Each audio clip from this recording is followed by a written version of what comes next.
বাংলাদেশি নাগরিকদের জন্য আরব আমিরাত পুনরায় ভিসা চালু করেছে। অন্যান্য দেশের সঙ্গেও ভিসা জটিলতা কিভাবে কমিয়ে আনা যায় এই নিয়ে আমরা কাজ করে যাচ্ছি। জাপানে অন্তত 1 লক্ষ বাংলাদেশি তরুণদের পাঠানোর প্রস্তুতি শুরু করেছে। যে প্রবাসীরা ইরেগুলার হয়ে গিয়েছিলেন তাদেরকে রেগুলারাইজ করার জন্য ব্যবস্থা নিয়েছে।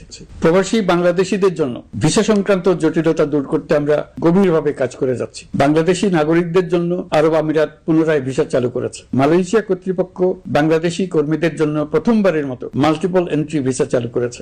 অন্যান্য দেশের সঙ্গেও ভিসা জটিলতা কিভাবে কমিয়ে আনা যায় এই নিয়ে আমরা কাজ করে যাচ্ছি। আগামী 5 বছরে জাপানে অন্তত 1 লক্ষ বাংলাদেশি তরুণদের পাঠানোর প্রস্তুতি শুরু করেছে। তরুণদের সেখানে পাঠানোর জন্য বিশেষ প্রশিক্ষণ, অন্যান্য ব্যবস্থাও আমরা নিতে শুরু করেছি। এর পাশাপাশি আমরা ইতালি, দক্ষিণ কোরিয়া, সার্বিয়া সহ বিভিন্ন দেশে দক্ষ কর্মীদের পাঠানোর উদ্যোগ নিয়েছে। সৌদি আরব, জর্ডান, ওমান সহ বিভিন্ন দেশে নথিপত্রের কারণে যে প্রবাসীরা ইরেগুলার হয়ে গিয়েছিলেন তাদেরকে রেগুলারাইজ করার জন্য ব্যবস্থা নিয়েছে। আমরা বিভিন্ন দেশের সঙ্গে বিদ্যমান চুক্তিগুলোকে পর্যালোচনা করে দেখছি যাতে আমাদের প্রবাসী ভাই বোনদের জন্য সেগুলো স্বস্তিদায়ক হয়। দেশে এবং দেশের বাইরে বাংলাদেশের নাগরিকরা যে যেখানে অবস্থান করছে তারা যাতে সব ধরনের নাগরিক সুবিধা পান, আমরা সেই বিষয়ে উদ্যোগ নিয়েছি।